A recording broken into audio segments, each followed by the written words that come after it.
Monsieur, allez-y. Voilà, je m'appelle Ivo Van Lac et j'habite Tos depuis 41 ans. À part beaucoup de réponses qui sont forcément floues, qu'on comprend pas, c'est à peu près répondu, mais on sait très bien que ça peut partir à gauche ou à droite largement, on verra ça plus tard. Moi, j'aimerais savoir un détail sur les 495 emplois. Ça fait beaucoup de monde. Qui c'est 95 emplois?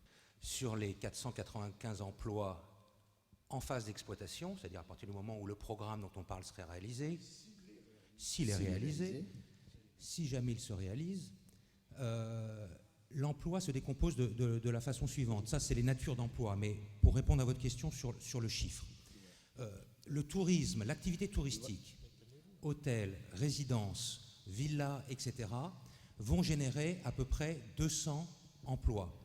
Pas tous sur le site lui-même. Je vous rappelle que les parcours de golf avec le clubhouse, par exemple, sur les 3 parcours, ça génère 50 emplois. L'hôtel, c'est 35 emplois. Et les résidences de tourisme, ce sont d'autres emplois. Les villas, etc. Donc ça, c'est la partie touristique et golfique proprement dite, qui représente 200, c'est déjà une bonne partie de ces emplois. Ensuite, vous auriez, si ce projet se réalise, également un certain nombre de logements dont on vient de parler, de l'habitat permanent et secondaire, donc des habitants. À terme, si l'ensemble du programme se fait, les 500 logements qui sont aujourd'hui dans le périmètre, ça représenterait 1300 ou 1400 habitants. Ces 1300, 1400 habitants vont, au même titre que les touristes, consommer sur le territoire, etc. Donc il y a 120 emplois qui sont générés par la présence de nouveaux résidents de près de 1400 personnes. Et ensuite, pour la différence, un peu moins de 200 emplois, ce sont ce que nous avons intitulé les emplois indirects et enduits.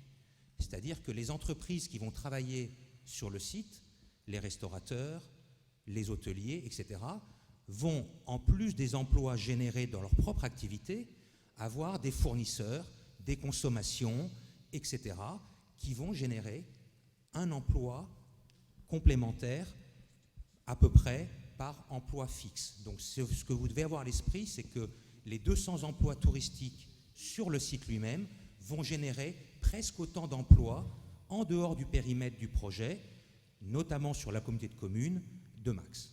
Oui, je comprends moi tout à fait que cette question, parce que c'est la véritable motivation. Il y en a 2 motivations de fond. La première, c'est le logement. Il y a un vrai problème de logement. Et je ne sais pas comment dire ça, mais en même temps, on ne peut pas passer à côté de cette réalité. Vous avez vu qu'il vient d'y avoir un avis favorable pour la LGV jusqu'à Dax. Je ne pense pas que je ferai partie de ceux qui l'inaugureront, parce que ce n'est pas pour demain matin. N'est-ce pas? Vous, Madame le maire, peut-être, mais moi, je ne suis pas sûr.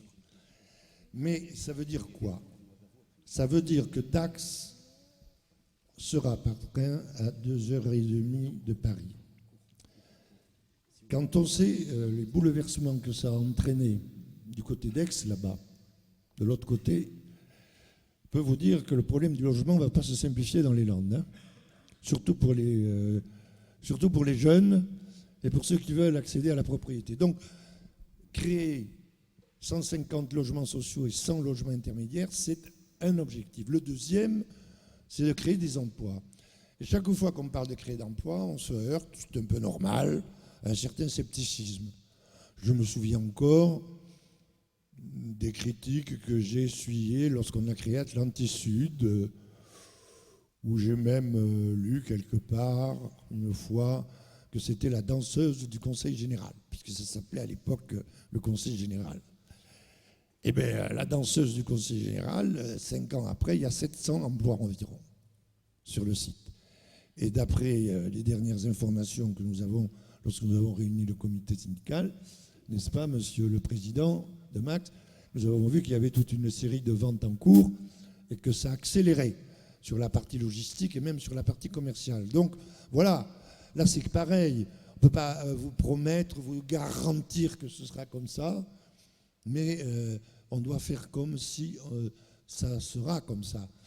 Si on parle d'emploi, j'ai tout à l'heure évoqué le projet CELSA sur le port de Bayonne, c'est 400 emplois dans l'industrie, mais ces 400 emplois dans la sidérurgie vont générer presque autant d'emplois autour, avec les entreprises de maintenance, avec les fournisseurs, etc.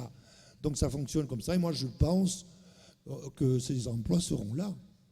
Je pense même que si la dynamique qui existe aujourd'hui perdure, je souhaite pour ma part qu'elle perdure, mais on sera au-delà.